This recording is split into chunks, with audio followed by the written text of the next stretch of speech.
You thought you could get away with it, didn't you? Well, guess what? It's over now.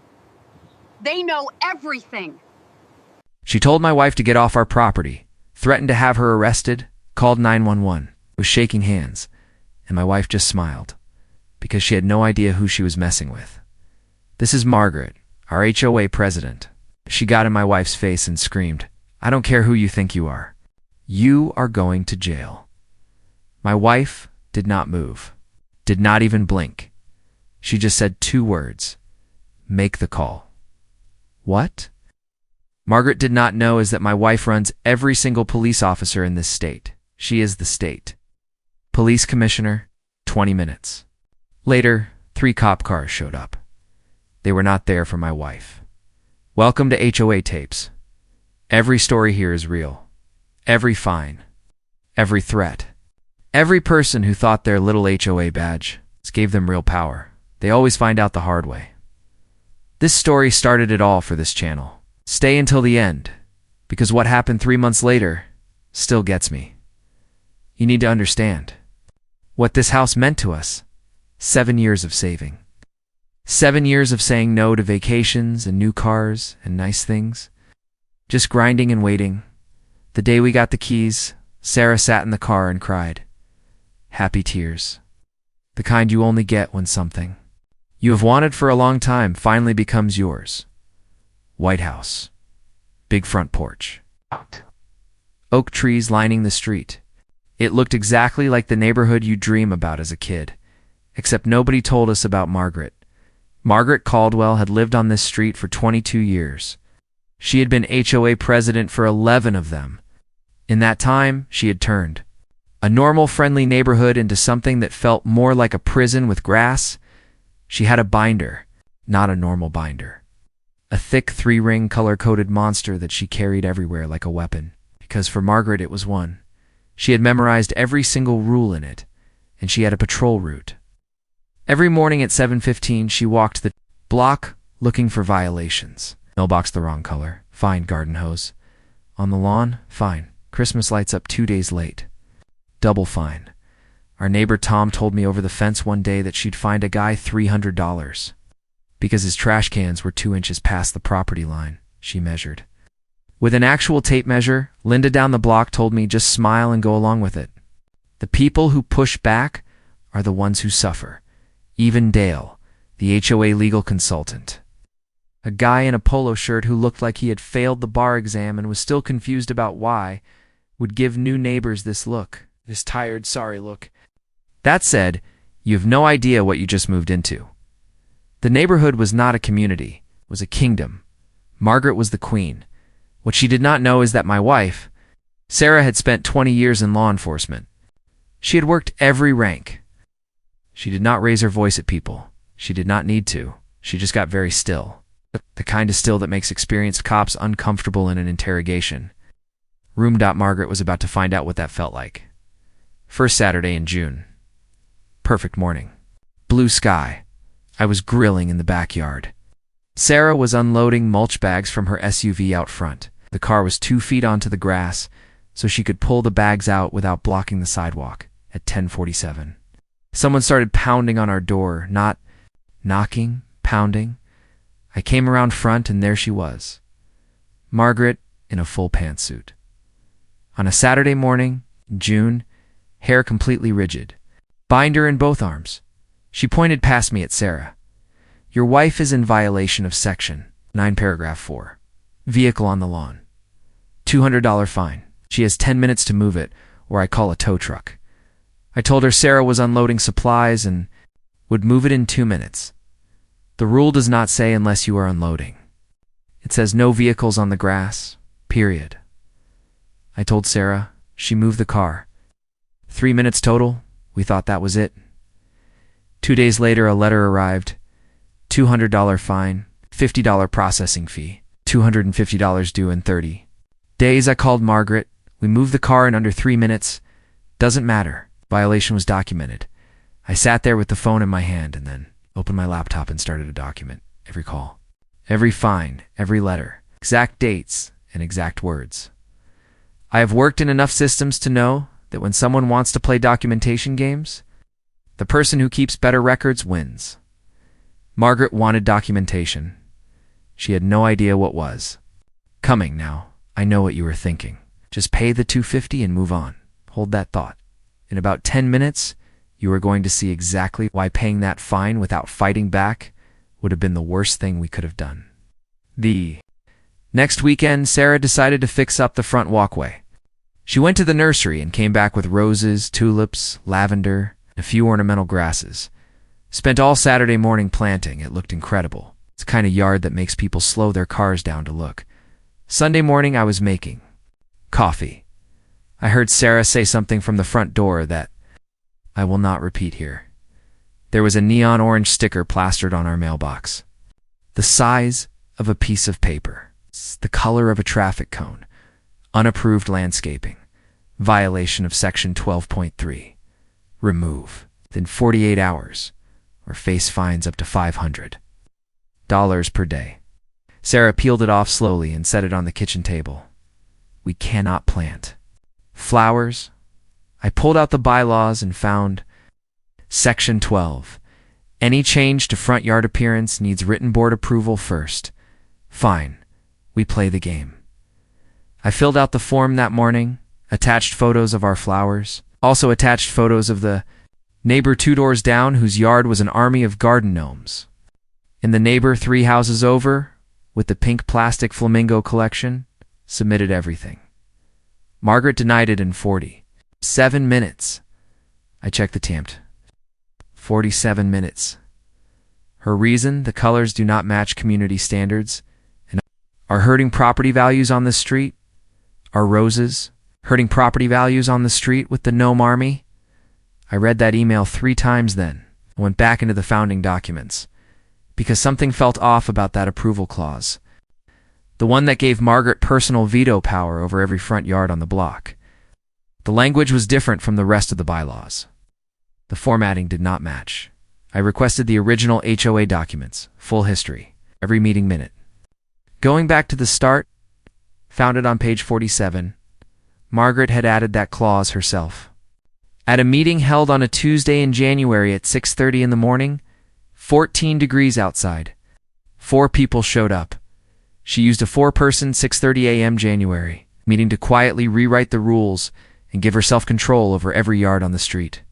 I filed a formal challenge, cited the amendment rules, cited quorum requirements, cited 3 legal cases I found in 45 minutes of research. The board reviewed it. They overturned her. The roses stayed. I walked out front and looked down the street to where Margaret was doing her morning patrol, and I waved at her. Big, slow, friendly wave. Like we were old friends. She froze, stared at me, then turned and walked away without a word. I kept waving until she was gone. Sarah watched from the window and laughed for 2 straight minutes. We did not know it yet, but we had. Just made us serious. Enemy. Asterisk to violations. 2 fights. Margaret had gone 0 for 2 against a couple she thought were easy targets. And here's the thing about people who are obsessed with control. When they start losing it, they do not calm down. They go further. What she did next made everything before it look small. 2 weeks later, Sarah came home in her personal car. Black SUV. On the rear window was a small decal. White letters on dark background. State Police Commissioner. Nothing flashy. Just a job title. Most neighbors never noticed it. Margaret noticed it that same day. That evening, she showed up at the door with Dale behind her like a nervous backup dancer. That decal is a political statement. Section 14 bans political signage. On vehicles and visible driveways, it is not political. It is my job title. It is visible. It is prohibited. Remove it or park in your garage. Our garage is full. We just moved in. Not my problem. The rule is the rule. Dale cleared his throat, like a man who already regretted being there. If the decal is not gone by tomorrow morning, a $100 daily fine starts. Sarah looked at Dale, then looked at Margaret. Fine, I will handle it. They left next morning at 7:15. Margaret slowed in front of our driveway, looked at the decal. Still there, 8 a.m. Email. First fine applied. $100. Noon. Cumulative fine. Now $200. Continued non-compliance will result in escalating penalties.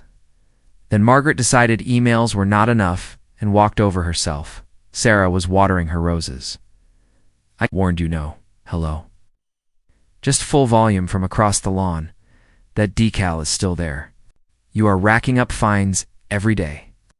Move it tonight, or I am towing that car. You cannot tow a car from a private driveway. Without a court order, I have the authority. You have the authority to issue HOA fines. That is it. Margaret went through every shade of red. I am the president of this HOA. Get in line or face the consequences.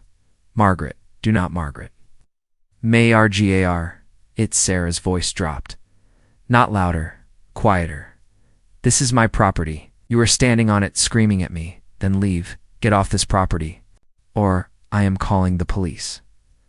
Sarah looked at her for 2 seconds, then smiled. Go. Hey. I was watching from the porch, and I want to be honest. Part of me was nervous. Not about Sarah, about Margaret being stupid enough to make this worse than it needed to be. But when Sarah smiled and said those 2 words, I felt something shift. I knew that smile. That smile meant Margaret had just stepped on something she could not see. Margaret's hands were shaking so bad she almost dropped her phone. She dialed 911. Yes, I need police immediately at 342 Maple Ridge Drive. There's a hostile woman on community property refusing to leave. I feel threatened. The dispatcher. Ask for a description? She is late 30s. Dark hair, jeans. She is wearing a t-shirt. Can you describe anything else about her? Her shirt says State Police Commissioner. It is probably fake. She is trying to intimidate me. Long pause, ma'am. Can you repeat what her shirt says? State Police Commissioner. Like I said, it is fake, and the address is 342 Maple Ridge Drive. Yes. Units are en route. Please stay on the line, Margaret. Hung up, crossed her arms. Chin up. She thought she had just won. She had never been more wrong in her life. Sarah stood in the yard completely still, calm as a Sunday morning. 17 minutes passed. 3 patrol cars turned onto Maple Ridge Drive. Lights on. No sirens. Margaret smiled, smoothed her jacket, stood up straight. The doors opened. First officer. Out Rodriguez. 8-year veteran. He looked at the driveway. He stopped. His partner came up beside him and stopped too. The third officer stepped. Out looked toward the yard and said very quietly, "Oh no." Because standing in the driveway with her arms folded was Commissioner Sarah Jennings Rodriguez. Took his hat off. "Commissioner Hay Rodriguez?" Sarah nodded. "Thanks for coming out." Margaret's smile melted off her face. "Wait, yeah, Margaret."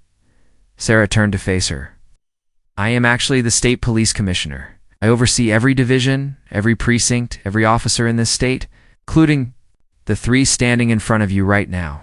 Rodriguez turned to Margaret, voice completely flat. "Ma, you called 911 to report the commissioner." As a trespasser, at her own house, Margaret's mouth opened, closed, opened again. I did not know. She never told me. She does not have to tell you who she is on her own property, ma'am. A second officer stepped forward. Filing a false police report is a criminal offense. We need to talk about this call. It was not false, I genuinely thought. You said she was trespassing. She owns this home. That makes it false. Margaret started looking around the street like someone would come help. Nobody moved. Sarah walked closer. Her voice was so quiet the officers could barely hear her. But Margaret heard every word. You have authority over fence heights and flower beds. That is it. You do not have authority over my career. You do not have authority over my vehicle. And you absolutely do not have the right to use law enforcement as a weapon, because you have a problem with your neighbors. Are we clear? Margaret said nothing. Rodriguez pulled out his citation pad. Ma, and we need a formal statement from you. I want to leave. You are not going anywhere yet. Before tell you what happened at the HOA meeting, I need you to understand something, everything. So far, the fines, the flowers, the 911 call, that is just the surface. what the new board found when they started digging into 11 years of Margaret's records is what actually made my jaw drop. Do not go anywhere. The officers were there for almost an hour, took statements, reviewed the 911 recording, documented everything. At the end, Margaret was cited for misuse of emergency services, $750 fine, criminal notation on her record. She drove home without saying a word to anyone. By that evening, the whole block knew. Tom across the street texted me, "You guys okay?" "Woman has completely lost her mind," Linda texted. "I have been waiting 11 years for this. Can we talk?" 5 other neighbors I did not even have numbers for. The street was waking up. Monday morning, Margaret sent an email. Emergency HOA meeting. Friday evening, her living room. She probably expected her usual crowd, 25 neighbors. Filing in and sitting quietly while she ran the room, 4 people showed up. Tom texted me from outside her house. 4 people. She is standing at the door waiting. The look on her face is something I will tell my grandchildren about. The meeting lasted 18 minutes. Tom stood up and said what everyone had been thinking for years. "Margaret, you called the police on a police commissioner on her own property. I have been sitting in these meetings for 9 years. Tonight, tell me how any of this is good for this neighborhood." Silence. Linda made a motion for a no confidence vote. Nobody objected. The vote was unanimous. 11 years. Done in 18 minutes, here's where it stops being about one confrontation and becomes something much bigger. The new board hired an independent firm to audit 11 years of HOA finances. The report came back in 3 weeks. First, illegitimate fines. Margaret had been charging people for violations that did not exist in the actual bylaws. Made up, written on official letterhead, collected like they were real. How many households paid without questioning it?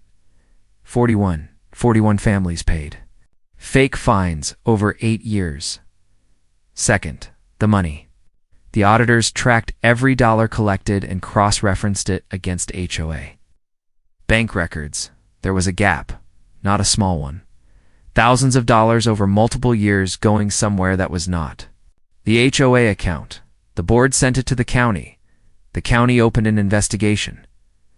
Third, the amendments. Remember that landscaping clause Margaret added at a 6:30 a.m.? January meeting with 4 people in the room. The audit found 4 more just like it, 4 other rules. She wrote for herself using meetings nobody attended, all of them voided 2 days. After the audit report, Margaret sent one email. Effective immediately, I am resigning as HOA president. That was it. No explanation. No apology gone. Linda became the new HOA president. Her first email to the neighborhood said this: "For too long, this association was used for control. Effective immediately, all outstanding fines without clear bylaw basis are suspended. Our goal is simple. Be good neighbors." That is it. And then something I was not ready for happened. People came outside. Tom had a cookout 3 weeks later. The whole street showed up. People who had been avoiding each other for years because the neighborhood had become a place of watching and reporting. Kids were on bikes again. People were waving. Someone started a group chat just for sharing garden vegetables and letting people know when a package got delivered. You know what a neighborhood is supposed to feel like. That the county investigation wrapped up 4 months later. I will not say what the outcome was because I cannot confirm all the details, but I will tell you it did not end quietly. In about 6 months after Margaret moved, I got a call from a number I did not recognize. When I picked up, it was a reporter from the state newspaper asking if I would go on record. Draw your own conclusions. 3 months after all of this, Margaret packed up and put her house on the market. A young couple moved in, late 20s. A little girl who started drawing on the sidewalk with chalk before the boxes were even unloaded, too. 2 weeks later, I was walking to get the mail. I stopped in front of Margaret's old house. The couple had planted roses along the front walkway. Big, full red roses, right where Margaret used to walk every single morning. I stood there for a moment, then went inside and told Sarah. She was quiet for a second, Then she said, "That is perfect." Yeah, it was. Here's what I took from all of this. When one person gets to run everything with no one checking them, it does not just hurt the people they target, it changes the whole place. This whole street had been living smaller and quieter for years because one person made. Everyone believed her authority was unlimited. It was not. It never is. Sarah never raised her voice at Margaret once. Not when Margaret was screaming at her on her own lawn, not when the cops were standing there. She did not need to. That is the whole lesson. Drop a comment. What would you have done? Paid the fines and moved on. Fought back. Something else? If this story hit right, you know what to do. Like and subscribe to HOA Tapes. The stories only get crazier from here.